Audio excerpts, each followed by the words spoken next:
If you're hearing that, that means the train to the WNBA playoffs has left the station, and your Dallas Wings are on that train. Yeah. Ooh. Ooh, ooh, ooh, Man, ooh, ooh. for the first time since 2023, your Dallas Wings are in the playoffs. It feels great. We're going to the big dance. We're going to shock the world. Bryan, my co-host on the WINGFLATION podcast. This is what you're listening to, by the way. How you doing, Bryan? How you feeling? I feel great. We've been, or at the very least, I've been. I think we have been to like 3 of the last like 4 games live. Yeah.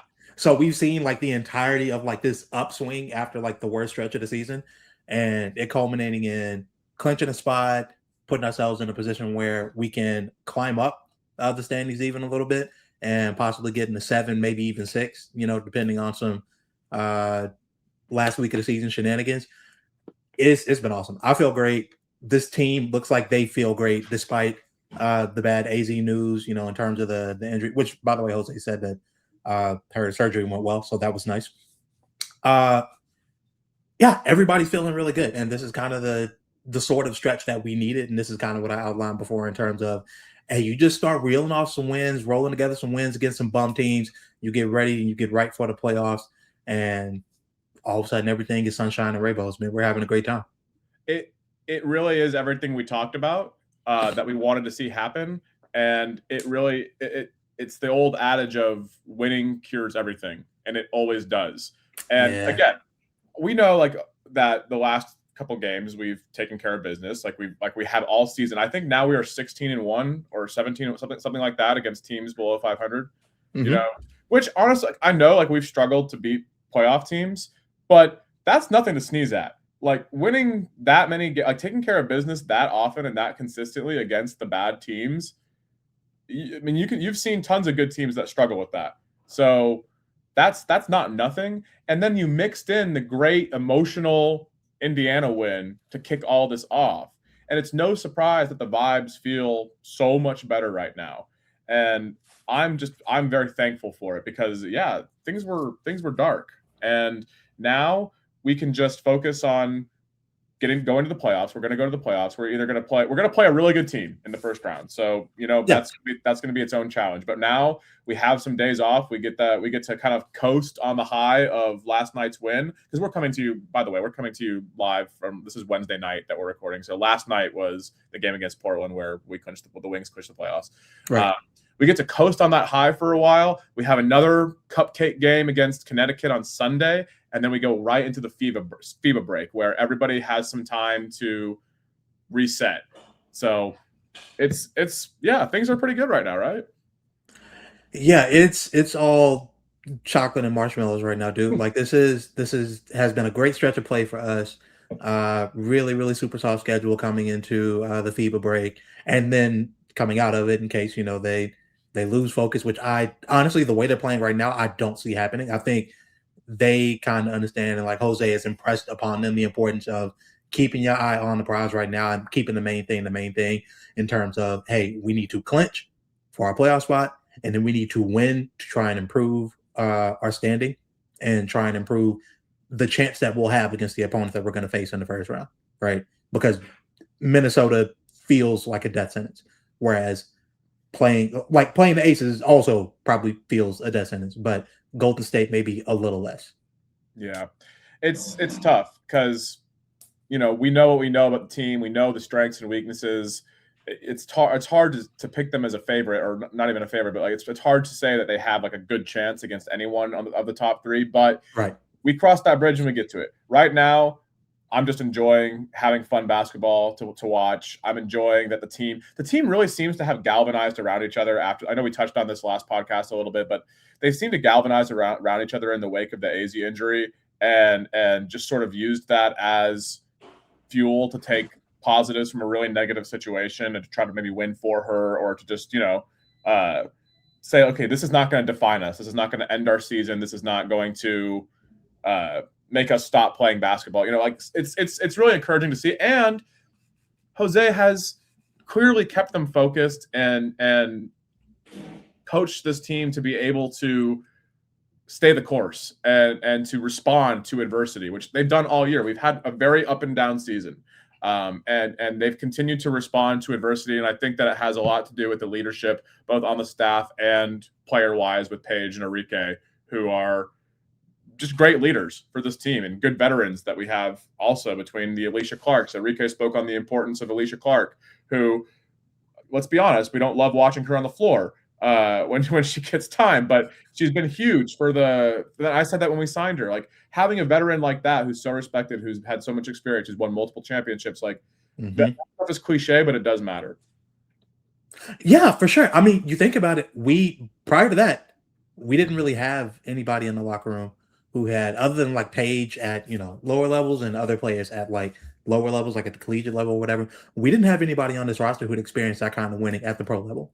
Like she brings like some really, really important experience, some really, really important perspective for the younger players, especially Paige, to be able to pull from.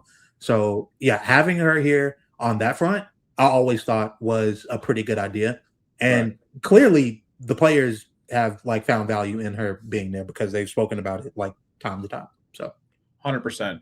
And now that the playoffs are clinched and we have like a goal to focus on and something that we know, okay, we don't have to worry about, are we going to make the playoffs or not? We can just focus on getting better, like Paige has said over and over again, just getting better one day at a time and building, to be playing our best basketball as we go into the break. So I'm really looking forward to that. I'm really looking forward to the end of the season, hopefully ending it on a high note. And of course they did this by beating the Portland Fire last night, who Portland is not a good team. Like they're not someone who you would say, is good, but they are scrappy. They're well coached. They play a certain way. They play hard. And it was really encouraging to see the level of focus that the team came out with last night. For the third straight game, they came out locked in, ready to go, game plan, executing. And you and I were both there. We were both sitting right behind the Portland bench. So we had great view of the action, great view. We were almost in the Portland huddle, it felt like. Yeah. It was a really cool experience. What is one of your main takeaways of last night's game, Bryan? Like you said, just man, how disciplined and how consistent they were in executing the game plan. Whenever Carla got the ball, and especially when she called for a screen, whenever she was in pick and roll and she tried to put Paige was, I think, the one who was on her the most in pick and roll. They were icing those screens. They were making sure she saw two bodies before. As soon as she got even closer, like the free throw line, she never got to put like 2 feet in the paint.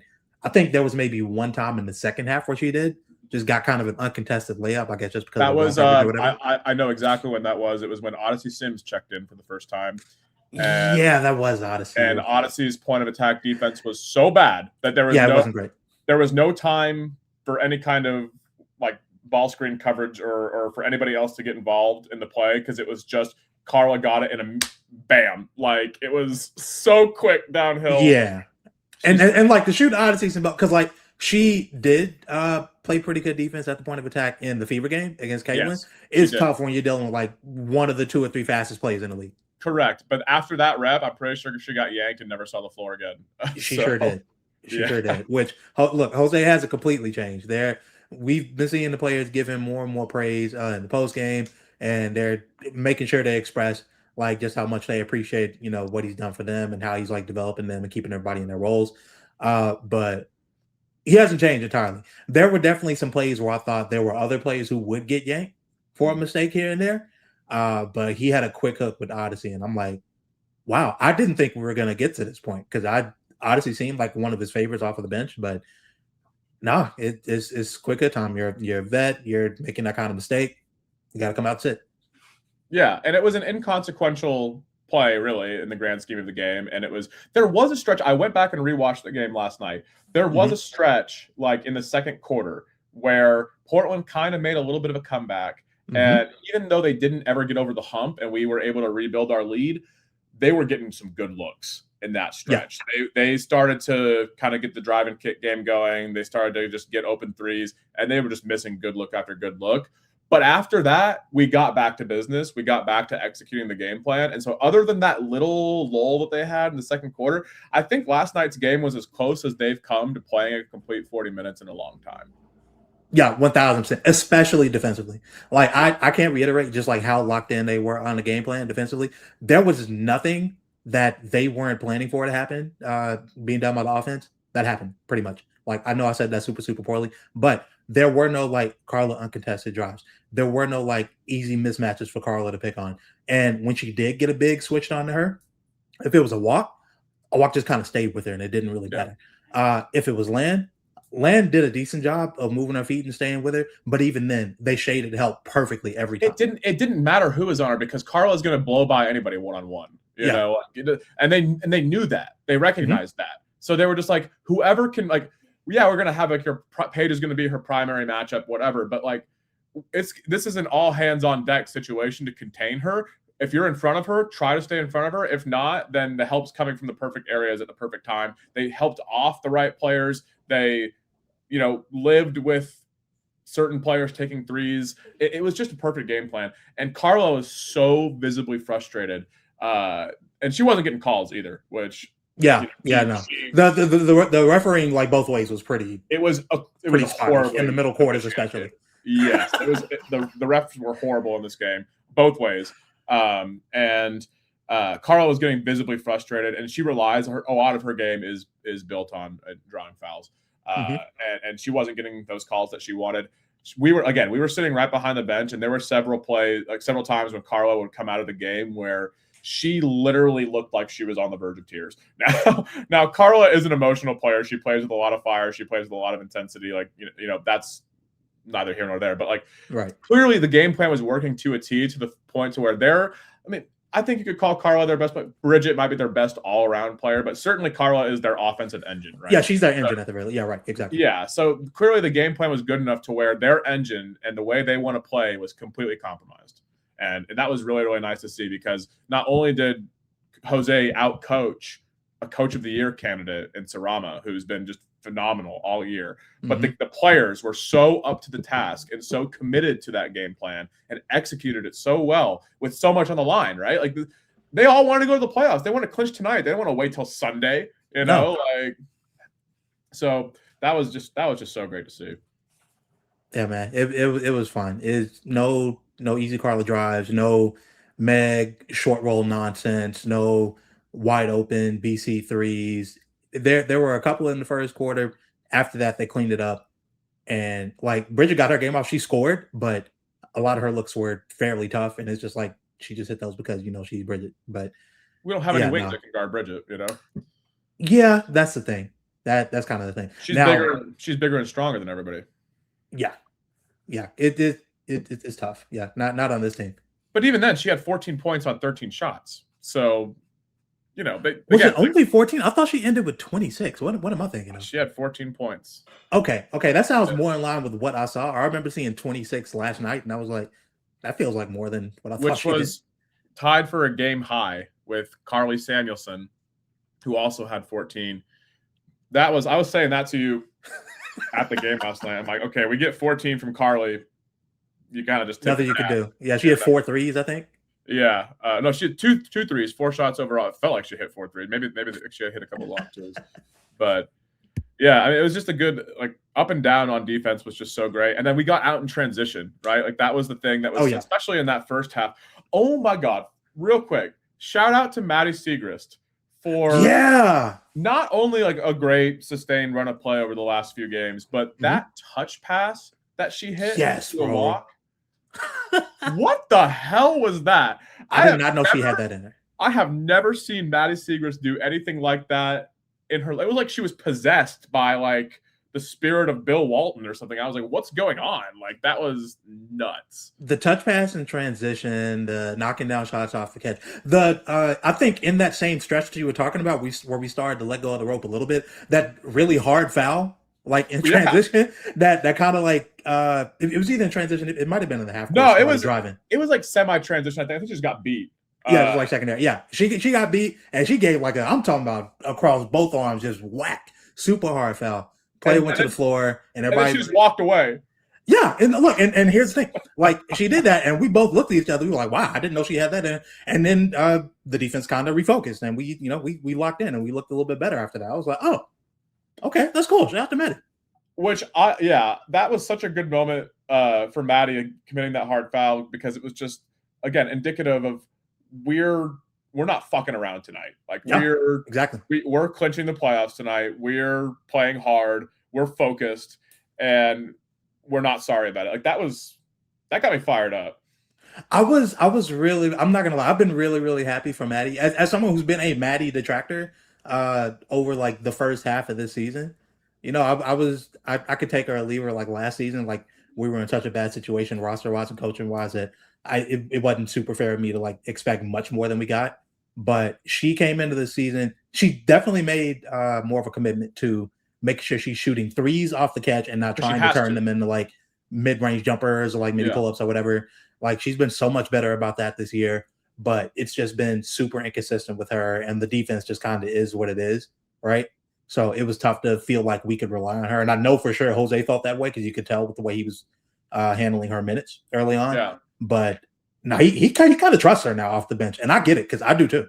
We have to. She's by far the best player we have on the bench. Correct. And I've been in the same boat as you, where I don't think she's like a serious part of the future just because of the defensive limitations. But one thing you can never say about Maddie is that she doesn't work hard, that she doesn't play hard, that she doesn't, want to be great or want to be a star in her role, because she has such a great motor. She has worked so hard from like, remember when her rookie year in 2023, where was it 2023 or 2024? I think it was 24. Yeah, right? She was drafted in 23, so it must have been the 23 season. Okay. Her rookie season, she just looked like completely unplayable. Like she didn't get a lot of time. LT didn't trust her that year. But even when she was on the floor, she just looked like she didn't belong. And it was really like, oh my God, we took this player third overall. And that was a 23 draft is horrible. It's the second worst draft of the decade, easily.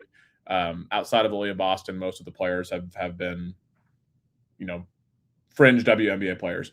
But Maddie has, the next year she looked like a competent rotation player. Year after that, she looked like she could be, she would stick in the league because she's such an amazing 2-point scorer. She's such a smart cutter. She plays so hard. She's got such good touch in the paint around the basket. And the three, like she shot the three well enough at Villanova to where you were like, you could project it, even though she hadn't really done it. And like her 3-point rate, she's taken way less 3-point attempts this year because she hasn't played the minutes, but her 3-point rate is the highest of her career. And she's been hitting them. So that was something she knew she needed to do. I know, and like you just alluded to, like, I know I need to take spot up threes to be playable in this league.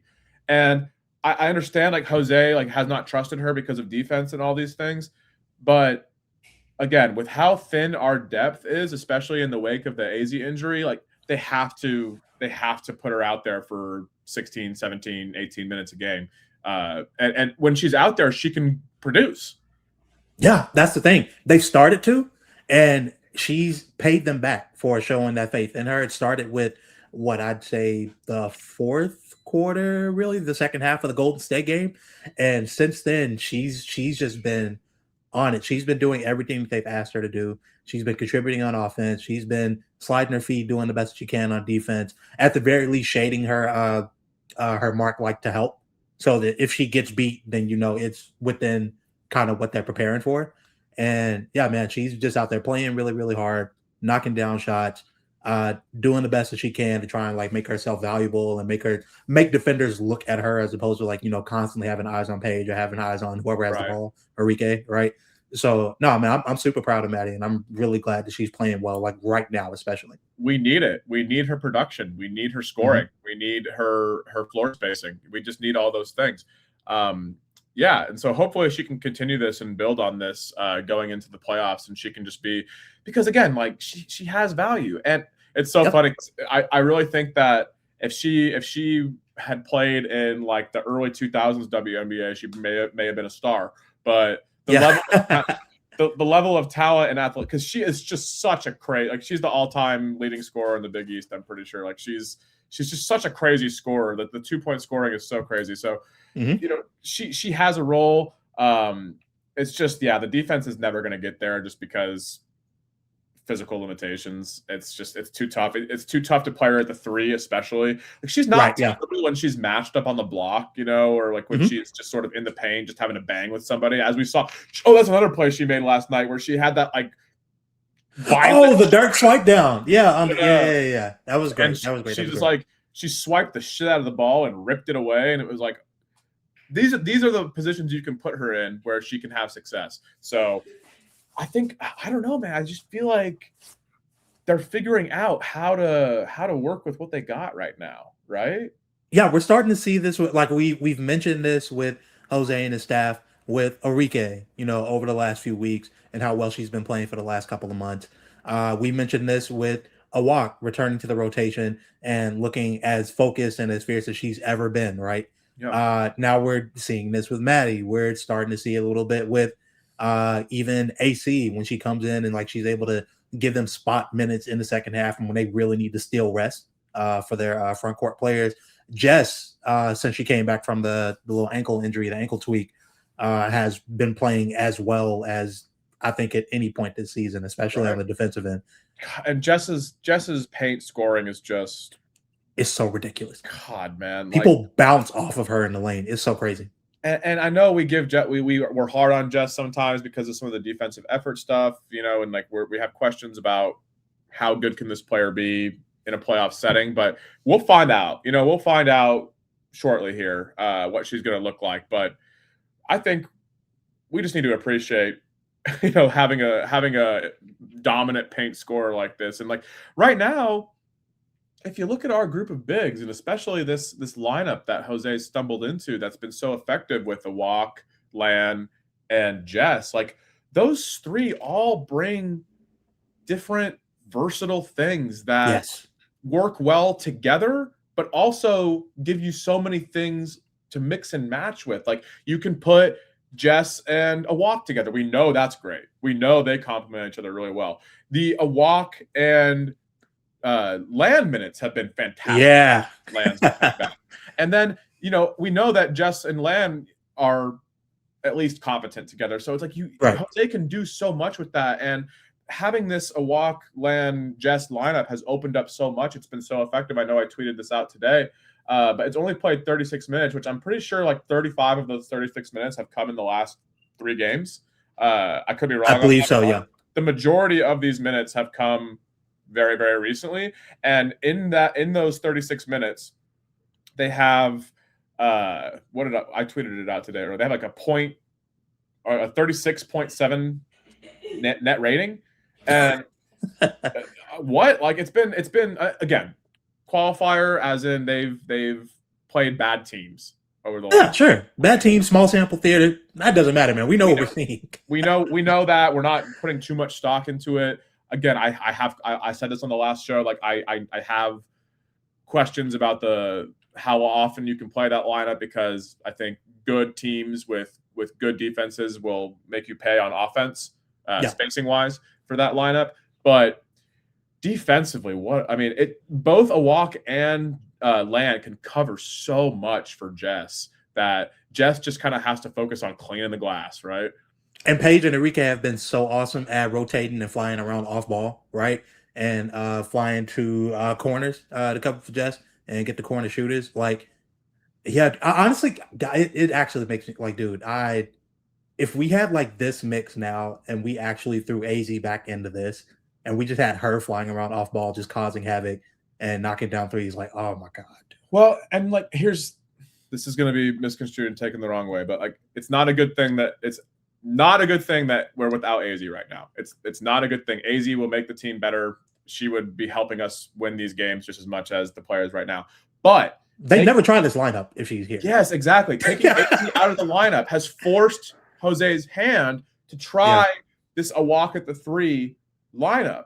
And what it's done is that it's put either Paige or Enrique at point of attack, where Paige is a better point of attack defender than AZ. Enrique is a better point of attack defender than AZ. And if those two, if you want to utilize those two off ball, you want to switch everything. A walk can hold up at the point of attack. Land can hold up at the point of attack. Mm-hmm. There's just not as much dribble penetration that's hurting us. And again, I don't have the numbers to back this up, so like this is all just yeah. This is just like what we're seeing eye test. You know what I mean? So. Correct. Like I don't have the. I would have to look into this, but like, and it sort of put everyone in their more natural position because you like as you know they've had success with the Page, AZ, Arike lineup. Because offensively it's so good. But it also has put everyone in their more quote-unquote natural position on the floor where Paige knows like, okay, I'm the one. Arike knows I'm the two. And a walk can play the three. Like maybe it's not for like spacing wise and everything like that. Maybe it's not the most optimal lineup to put her at the three, but she can hang with the wings on defense. She can be when she's at the three, she's more likely to be in help, not having to be the primary rim protector, all these things. Because Land can kind of take over that role. And you can kind of just put Jess as, you put Jess on the worst player, essentially. Like right, yeah, exactly. Yeah, you put it in the Luka spot. Exactly. And so I just think that it's on both ends. It's made, like having this lineup available to deploy has made everyone know exactly what their role is and to be able to execute it really well. And with AZ, we've talked about this so many times, like AZ, Page, and Arike, while it can be effective, it's sort of the lineup itself is trying to fit a square peg in a round hole at times. So this could be just like a silver lining. Again, not saying that they're better without AZ or like this or like AZ being out makes everyone better. I'm not saying that at all. No, it made them get creative and think Correct. a little bit further out of the box that we've kind of been in all season. Like to that point, and like this is a little off topic. We won't linger here too long. Do you think there's a world where she does come back? Well, absolutely not this thing, but like she does come back. We do kind of get back to like 3-guard lineup if there's no Arike move or anything like that, which at this point I'm not even sure I want. Right. Yeah. There is a world where we do this, but we do actually keep AZ in her ideal role where she's like an off-ball chaser who is just like just stabbing and poking and prodding at the offense off the ball on their best off-ball scorer. And then you leave one of Page or Arike on ball, and then you still have, I don't know, you can throw, like you said, a walk Jess lineups, a walk Land lineups. I think a walk really is kind of the player that makes a lot of this work, but you can still get by with a Land Jess lineup, that front court. Like, is there a world where we could see something like that even where she's back, where everybody feels like they're in a more natural role? I think definitely it's possible, but the issue with it is that it's very difficult because if you're playing AZ at the 2, which is where she's best suited on defense for sure. Right. But if you're playing her at the 2, you need, like we've talked about so many times, like you need the 3. If you're considering Page the 1, if you're playing AZ at the 2, you need your 3 to be able to create, attack off the dribble, and it's very hard to get the right combination of players out there with those 3. But that's the thing and again, they've done well enough with it to win a bunch of games, but you could see the cracks, and how volatile and how difficult it was to play both ends with that structure. Now, if they can get creative in the offseason, restructure the roster, with bringing enough people back to where that's viable, I definitely think that you could. But that's a conversation for another day.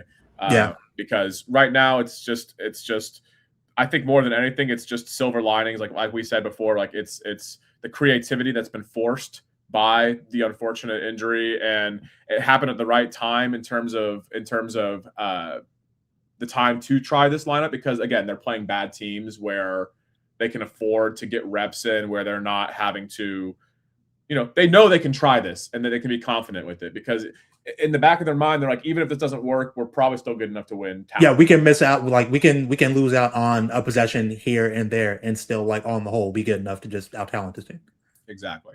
Yeah. So that's something to keep an eye on going forward. I think that they really don't play another good team throughout the season.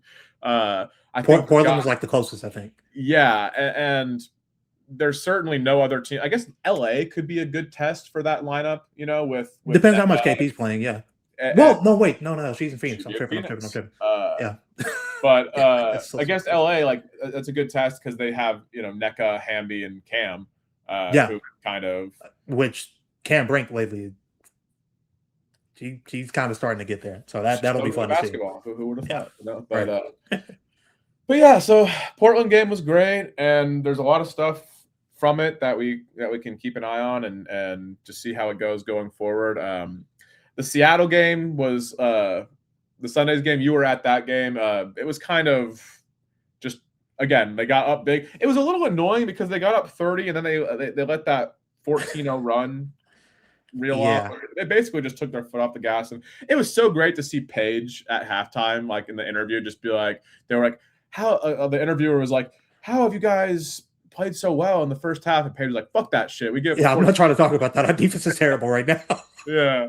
So I mean, you were at the game. Like I know it was kind of a handle your business win, but any observations that you had being at that game that you were like, this was kind of interesting? Observations from the Seattle game. Paige went nuclear, could not miss a shot. I was screaming for her to shoot the ball pretty much every time she touched it, and she just about did.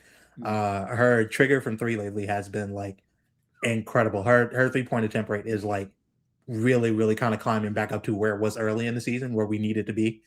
So that was awesome. Awak was awesome in that game. Awa was not great. No. Ezzy was not great. That was maybe the worst game of Awa Fam's WNBA career. Yeah, like the whole front court wasn't all that great. So I can pretty comfortably say, even though like I said Awak was good. Awak was fine, like by her own standard. Like same for Jazz. I feel like we won the clash of the Titans, so to speak. Yeah. But it wasn't really much of a game. It was like Paige kind of decided this in the first quarter, and where we let go of the rope a little bit, and we were giving up like some weird Jade Melbourne shots. Other than that, well, also Flau J caught the craziest magnet. Oh, yeah. Okay, I'm sorry to yell into the mic, but yeah, you reminded me. Yeah, Flau J looked incredible. There was like she was out there chucking. She was just like, okay, nobody else really has it offensively. I'm gonna do it. And she went down just about every possession, and you knew who was putting the ball up every time she had the ball. And there was like 13 seconds left on the clock. 13 seconds or less left on the clock, right? But she looked like such a good scorer for like stretches of that game. Like I still can't believe Golden State passed on her, given like what her skill set is and what they need. But she's gonna be so good, because there were points in the game where it didn't matter how hot Paige was. Like on the other end, there was nobody that could like run with her or jump with her or just like keep pace with her. She was just outrunning everybody on the court. She was incredible. Thank you for saying her name, because I almost forgot to mention her. Yeah, I've always liked Flau. I think that it was clearly a good showcase game for her and just shot making game from her, which is what she can do. She's such a crazy athlete, especially in transition. I'm watching her career very close, because she was someone who, like, coming into last year, I was really high on. I had her in my top 3 on my board, and just she's had a lot of the same issues throughout her college career, and even this year with just like processing, shot selection. She has no left hand, but like at the very least, she's 3-and-D plus. She's such the 3-point percentage this year. I think she's shooting like 27, 28%, like 29, something below 30 from 3 this year. Like that's just a fluke. Like she's a great shooter. She is crazy athleticism. She can guard. She's going to be a really good player, but she's very high variance. Like I could see her being like a super role player, or I could see her being like an all-star. We're just going to have to see. But it was cool to see her go off on Saturday and have a moment like that. Yeah, but like regardless of whether she was making or missing shots, her motor was running hot all game long, and that was the only reason that anybody even thought that game was going to like get back within, like connecting range for Seattle at any point after the first quarter. Right, and Jade made some bullshit, which they were letting Jade shoot, which is honestly what you want to do, because the one thing you don't want to do is get downhill. But yeah, the Seattle game. That's a nightmare team. I can't believe we almost lost to them earlier in the year when we went to overtime. And then Dom was Jesus Christ that game. So. Yeah, I was about to say that was like Dom at maybe her best. Yeah. So yeah, and They have a lot. That was without even Awa, I think. They have a lot of stuff to figure out over there. That's a different podcast, that's a Seattle Storm podcast. But I'm very fascinated by that team because obviously they have the Dom Awa pairing. They're going to have another lottery pick this year. If they get Juju, it's over. But like, oh yeah, that's right. They need to figure out the guard room over there. They need to figure out. I don't think Sonia, their coach, is very good. But I like what they have in T. Just like, man, if they can find a way, they go get a guard that's better than her, and they can put her back on the bench in like a 6-person role. Yeah. Like, oh my God. Yeah. T has established herself as a fantastic sixth man. Yeah, she's no longer like a gimmick player, which is really, really cool. Yeah, and they missed her for sure on Saturday. They didn't play, so they missed her for sure. So yeah, I guess there's pretty much nothing else to talk about the Seattle game. Paige, awesome, handle business, all that kind of thing. So there we go. And then we have another one coming up against Connecticut. And before we get there, we've been talking about this, kind of just like whispering it, here and there over the last couple of games that Awak has had such fantastic games, starting with the Fever game. And really before that, she had kind of gotten back on the horse, and mainly due to injuries, sort of just being like Jose realizing, okay, I just can't afford to not play her anymore. And we've talked about it extensively on here that we were frustrated with the quick leash that he had on her, that we didn't like that he was doing all this tough love stuff and sacrificing her minutes in the name of making a point. But man, I don't know. With how she's playing right now, we might have to give Jose some credit, because she even said it post game yesterday, as we talked about. Like, she said, I took it personally that they wanted me to be more physical. They wanted me to be tougher, protect the rim. Tougher. I took it personally, and Enrique was like, "You got cussed out." Yeah. That was like, super funny. Sometimes you need the coach to cuss the players out. Like, I'm not advocating for abuse, like just verbal abuse, right? No, but like, this is sometimes you need to get in their ear and just be like, and this is what we talked about, where it's clear that when she took 2 years off of the W, right? She went overseas. She improved her game immensely. But and again, we've touched on this before too, a lot of the stuff that she was doing overseas was not stuff that she should be her primary focus in the W. Right? She was creating a lot off the bounce. She was taking a lot of jumpers. She was, basically the go-to scorer for her team a lot of times. That's not going to be her role. Now, she can make jumpers. She can attack closeouts. She can score the ball. But that's not her primary role. So I would not be surprised. This is all speculation. I don't have any insight into conversations in the locker room or anything like that. But I would not be surprised if Jose had a conversation with her before the season and said, "We believe in your talent. We know how good you can be. But here's what you have to do. You have to protect the rim.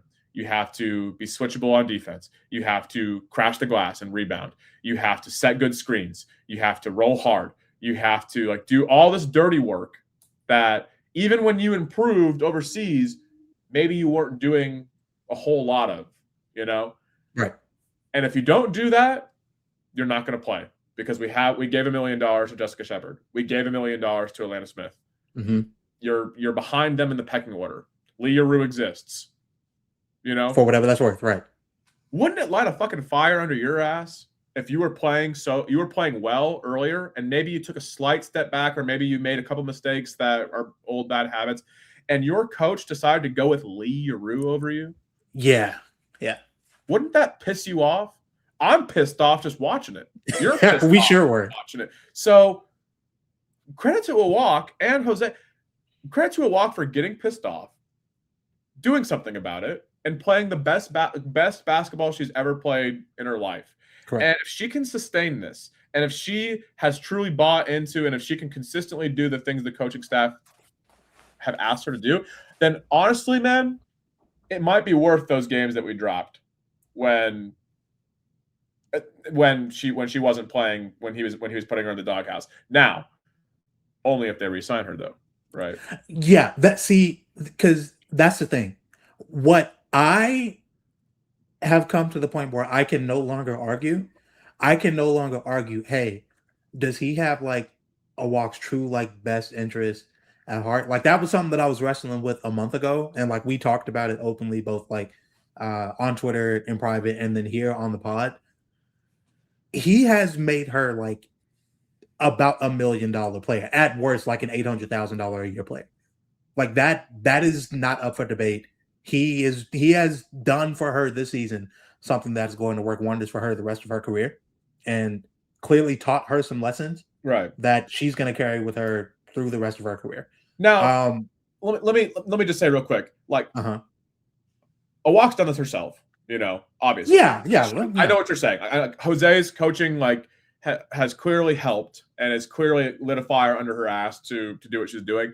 But Awak, she committed to this. Like, she deserves the lion's share of the credit. But and I'm still mad at Jose for forcing me to watch Lee Yeru minutes and keeping Awak on the bench in situations where we really fucking needed her out there. Yeah.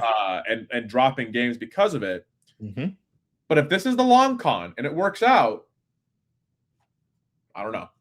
And like the only reason I give so much credit to Jose, because obviously you credit the player who goes in, who does the work, who actually takes personally and internalizes the standard that is being set for them by the coaches and rises to meet that. And then in some cases, I would say so in Awak, like exceeds it. You give the credit to the player for that.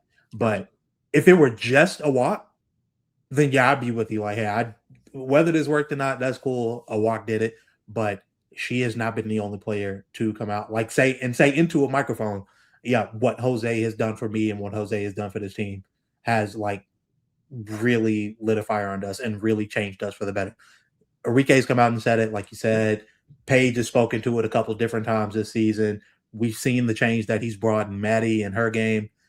Like he and his staff. I'm not going to give him like sole credit, but like, of course, yeah. It's I'm prepared to like just kind of give Jose his flowers and just like step back and not be as angsty. And I'm just like, I'm at the point where I am. This is such a departure from what we were getting last season, and then like especially before.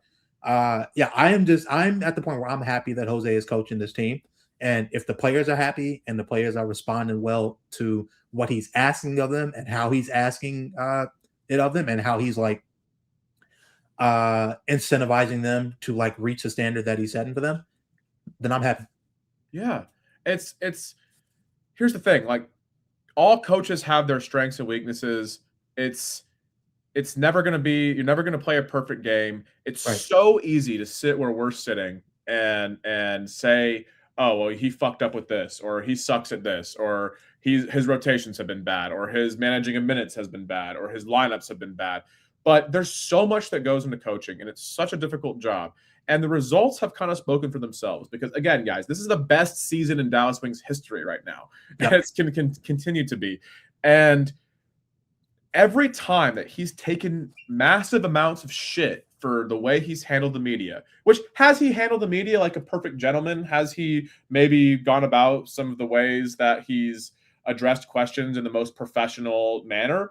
No, and he'd be the first to tell you that. Like, he's a self-admitted asshole. He said that himself. He said it yesterday. He said, well, yeah. I appreciate you guys dealing with me always being an asshole. And is the asshole gimmick sometimes a little tired and sometimes feel a little bit forced? Sure. Yeah. I don't blame you if you get frustrated with that or annoyed by that or whatever it is. But one thing you cannot argue right now at this point is that every time he's gone on one of those little rants or he's like thrown shade or whatever you want to say, the team has fucking responded.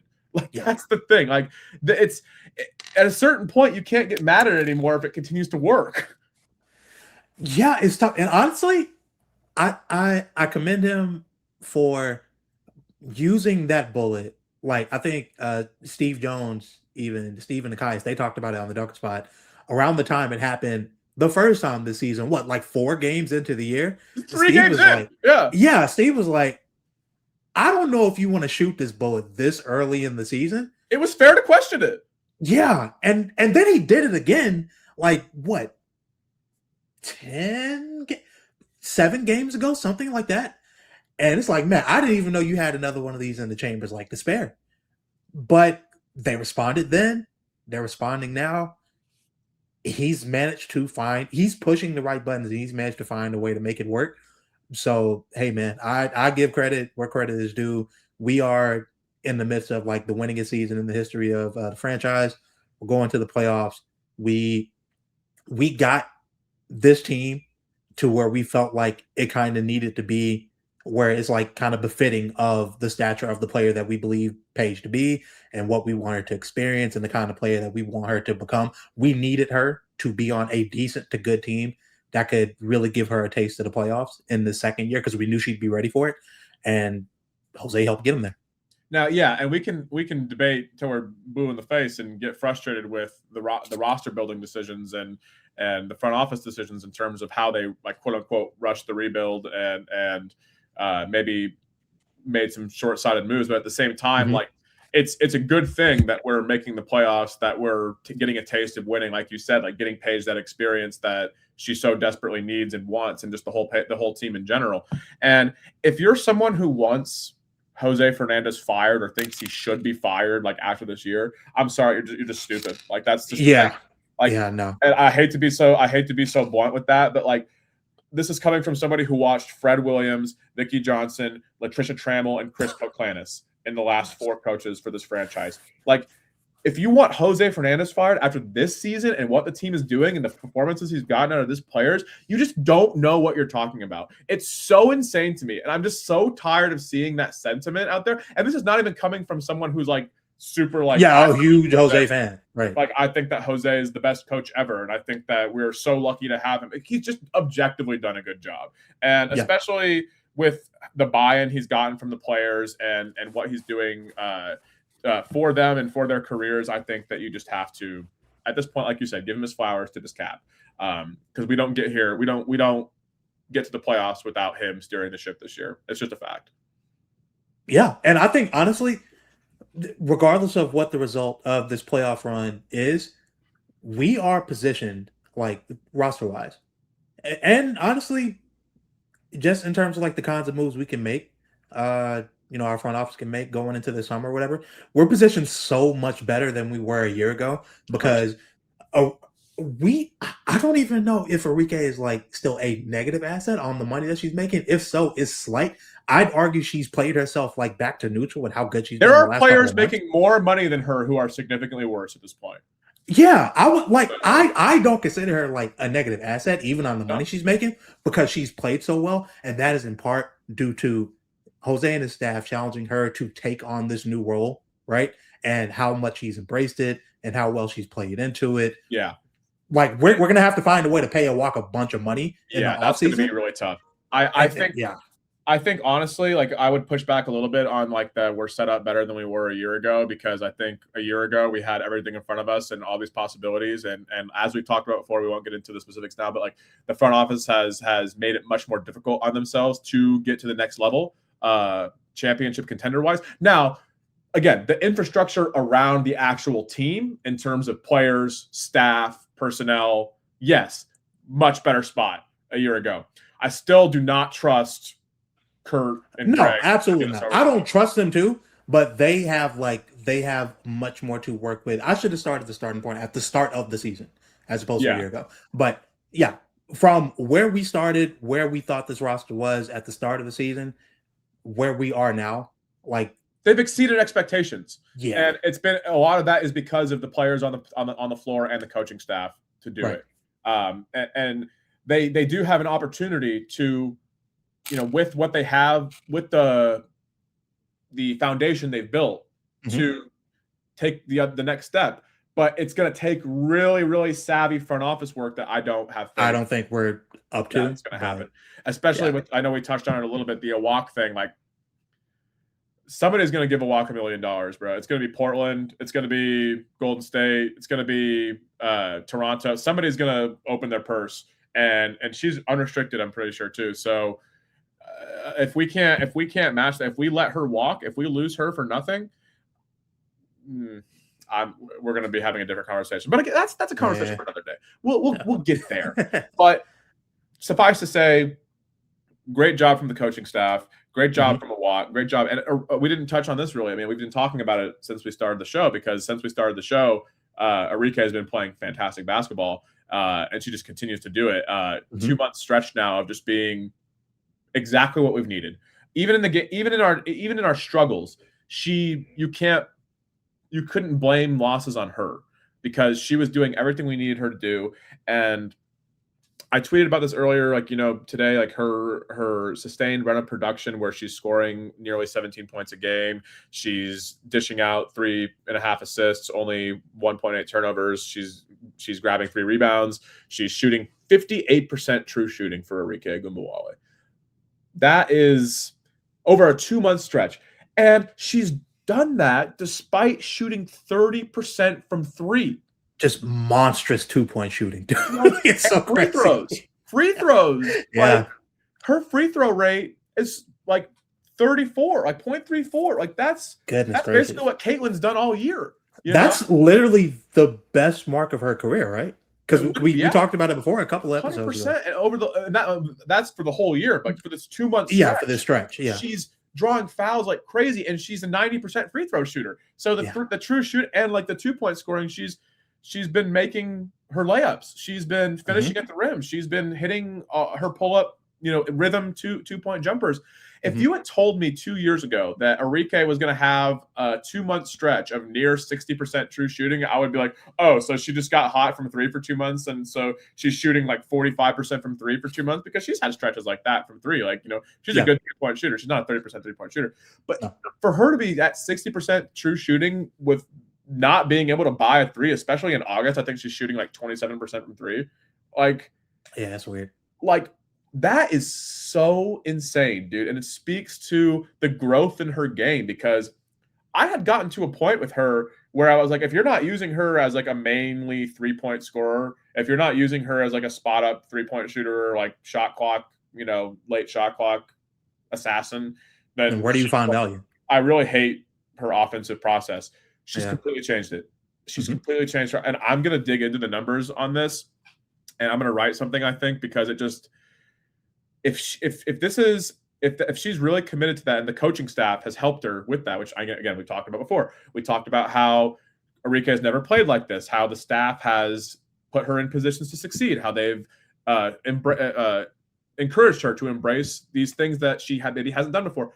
If this is sustainable, if this run that she's on these last 2 months, and I'm not talking like numbers wise or points per game, or we're talking process. We're talking process wise, because if she continues to play with this process, if it's something that she's capable of, everything else is going to take care of itself, because she has talent and defenses do pay attention to her, and she is a smart player, and she has all these things that we've known about her.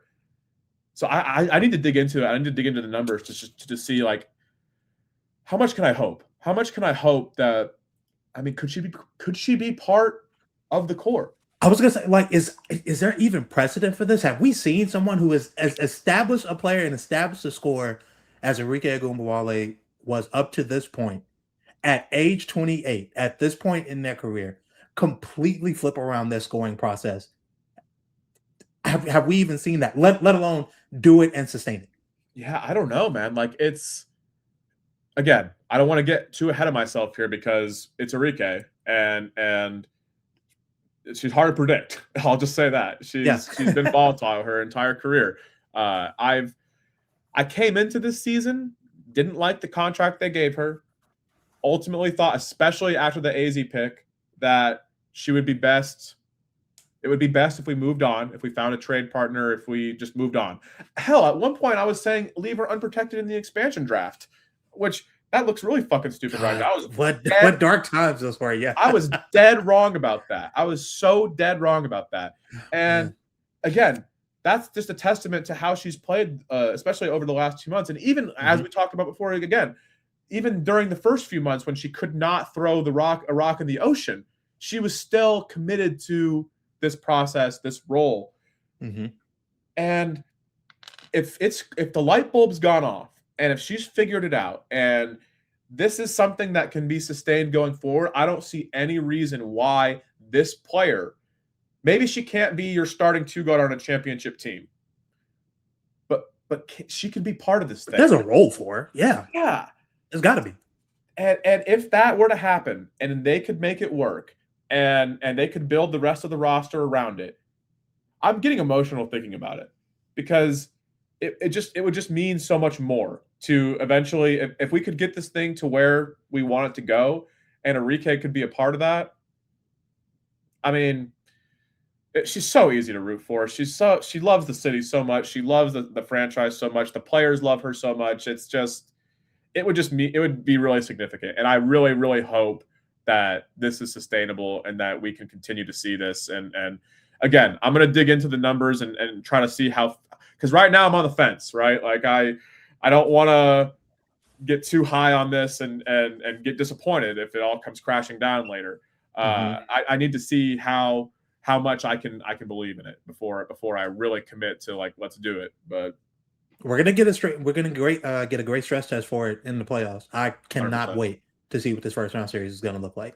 100%. And one thing we know about Enrique is that she's going to rise to the occasion.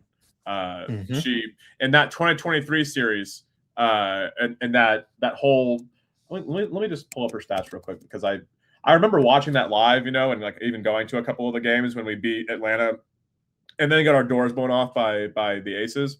But if I remember correctly, Enrique showed the fuck up. I mean, she averaged 20 points a game. She did shoot under 40%, but that she always does. She's so close to shooting over 40% for the year, by the way. She's shooting like 39.8% on the season from the field. And considering where she started, yeah. Like that, I legit think in her first 12 games, there were like 3 where she went, not even 3, maybe 5, where she went like 1 for 9. Yeah. 1 for 10. 1 for 8. It was dark. We were like, is it over? Like is this player cooked? But clearly not. But yeah. I mean, she never. If she can break 40%, especially given how bad she's been from 3 this year relative to her career, like if she can break 40%, like that's huge. She was big time in that series. When the numbers are numbers, but like she, we know that in the playoffs she's gonna not be scared of the moment. That she's gonna take the shot she needs to take. So yeah, I'm really, really excited to see that. And I just hope the best for her and for her with us. Yeah, dude, I can't wait to see what the future of the Wings with Enrique is going to bring and how long that's going to last. Hopefully it's much longer than we thought initially this season. Yeah. Because I will be truly sad to see her go if that happens, especially now that things have really started to turn around. And she is so intertwined with this organization, with this team. All the players love her. Everybody looks like they're having such a good time right now. I would not want to mess with these vibes as they are right now if you don't have to. Correct. Especially between her and Paige. Like her, Paige, and Awak, they're like we mentioned it actually at the last couple of games we were at. Paige, Awak, Jess, Enrique. Like Land too when she's in there, but with sometimes with the injuries and leaving a bit mid-game. But those 4, they are locked all the way the fuck in when they're on the court and when they're locked in together on both ends. It is truly beautiful. I'm talking about defensive stop, kickstarting the fast break. They know exactly who the ball is going to. They know exactly who needs to be hit ahead, who's going to run to the corners, who's going to run to the rim, where the ball needs to go, where they're rotating on defense. Like they are in such great sync together after a full season of battling and trying to work out kinks. Like it's truly a marvel to watch those 4 on the court together. So I'm just excited to see that for as long as we can. Yeah, so we'll see how they close the season. We have Connecticut on Sunday, another easy win. I'm not even gonna worry about jinxing that. Like they're gonna beat Connecticut. Layla Lacan's not even there. She's already. Yeah, I was about to say we don't even get to try and dirty Mac and see if we can get Layla to want to jump ship. So. And then the FIBA break should be fun. That'll be a good distraction just from the intensity of the playoff chase. Like it'll be fun to watch because it'll be high level, high stakes hoops, but like we won't really care that much about the outcome. No, we'll get to watch Layla on an actual good team. That'll be fun. Yeah, Team France. I mean, they've got. I'm not saying they like have a real chance to beat Team USA, but that team is going to be sick though. They're going to be a problem. So I know, like I think that's probably all we have to talk about. I know we maybe said we were going to maybe talk about like who we want to play in the playoffs. If Drake had a tweet today where it's like, do you want Minnesota, Golden State, or Vegas? And I know we kind of touched on this before. I think we're both in agreement that it's none of them are ideal, but like Golden State probably is the one where you know, all things being equal, maybe we can outscore them on a off shooting night, right? Yeah, it's that, and as long as you keep it close and you stay connected and you get down to the end of the game, I just feel like I can trust, even though we've had all out wars about the way some of these games have been closed, especially in the second half of the season. I will feel good no matter what, knowing we have Paige, we have Enrique, and the other team does not, Correct. and just kind of like trusting that in the clutch and trying to close out a game offensively. So I'll believe in that, and I'll say, you know, as opposed to like dealing with those fucking demons in Las Vegas, and whatever the hell is going on in Minnesota, I don't want any parts of either of those two matchups. Yeah. I'd much rather Golden State. And honestly, I feel like that series would just be a bit more fun because it'd be more back and forth. Yeah, Asia in the playoffs. Jackie Young, playoff Chelsea Gray is the best player of all time. So, no parts of that. No, thank you. Yeah, no, thank you. I know we technically like match up better with them than the other ones. They have some holes in their perimeter defense. They have some things we can exploit. Obviously, we beat the shit out of them 2 games, but what happened in the third game? You know, but yeah, we matched up great with them until Asia decided that we didn't. Yeah, exactly. You know? And that's the thing is like when you have the best player in the series, that the only team that we know we'd have the best player in the series is against Golden State. That's the thing. Yeah. So, okay, you got anything else you want to touch on before we get out of here? Because I think we've probably hit the cycle, so to speak. No, man, I am feeling. I can't say satisfied because, like you said, there are still some questions. There are still some concerns. We're still looking ahead to some things in the offseason that we're not quite sure about how we're going to get where we want to go. Right. I'm happy right now, though. Yeah. And that's cool. It's nice to be happy about this basketball team. It feels good to win basketball games and know you're going to be playing in the playoffs. Who would have thought? Yeah. So, man. All right. Well, I think that's all we got for you guys today. We'll be back maybe sometime next week after the Connecticut game. We'll talk about. We won't have much to talk about. I mean, I'm sure they'll give us something. We'll talk about the Connecticut game. We'll talk about the FIBA situation. We'll just have kind of loose odds and ends. Maybe it'll be a shorter show. But we'll be back then. And this has been the Wingflation podcast. And I think that's it, right, Bryan? Hell yeah. Later, Wings fans. All right. Talk to you guys soon.